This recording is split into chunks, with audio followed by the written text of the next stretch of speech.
আসসালামু আলাইকুম। আশা করি সকলে ভালো আছেন। মান আল্লাহ তাআলা যাকে ইচ্ছা ইজ্জত দান করেন এবং যাকে ইচ্ছা বেইজ্জতি করেন। এটা আল্লাহ তাআলার একান্ত অনুগ্রহ বা কৃপা।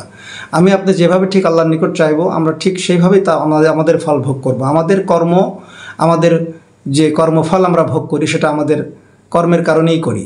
তাই আমরা আমাদের কাজ করতে গিয়ে খুব সাবধানতা অবলম্বন করা উচিত যে আমরা কী ধরনের কথা বলছি, কী ধরনের অ্যাক্টিভিটিসের সাথে আমরা জড়িত রয়েছি এবং কী ধরনের কাজ আমরা করছি। আল্লাহ তাআলা বলেন যে উদু ইলা সাবিলি রাব্বিকা বিল হিকমা ওয়া মাউইজাতিল হাসানা জাদিলহুম বিল্লাতি হিয়া আহসান।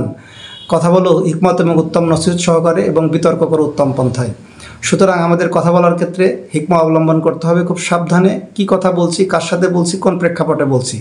খুব সতর্কতার সাথে কথা যদি আমরা বলি তাহলে আমাদের ব্যক্তি জীবন থেকে সমাজ জীবন, রাষ্ট্রীয় জীবন, সব ধরনের সকল ক্ষেত্রে আমরা আমাদের যে ব্যক্তি সত্তা বা ইমেজ, আমাদের সামষ্টিক ইমেজ এবং আমাদের ব্যক্তিগত ইমেজ, এটা সবসময় ঠিক থাকবে। তাই কথা বলার ক্ষেত্রে অবশ্যই আমাদেরকে বিচার বিবেচনা করে কথা বলা উচিত।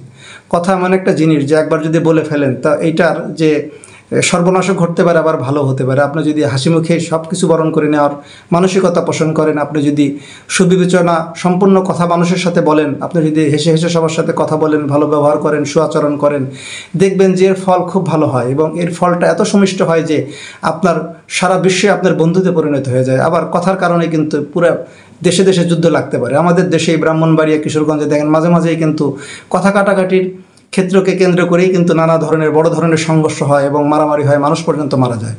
বিশ্বে যুদ্ধ লাগলে যুদ্ধ পর্যন্ত লেগে যায় বিভিন্ন দেশে। এই জন্য কথার ক্ষেত্রে খুব সাবধান। কথা যত কম বলা যায়, যত বেশি শোনা যায় ততই মঙ্গল। তাই কথা বলার ক্ষেত্রে খুব সাবধানতা অবলম্বন করা জরুরি বলে আমি মনে করি।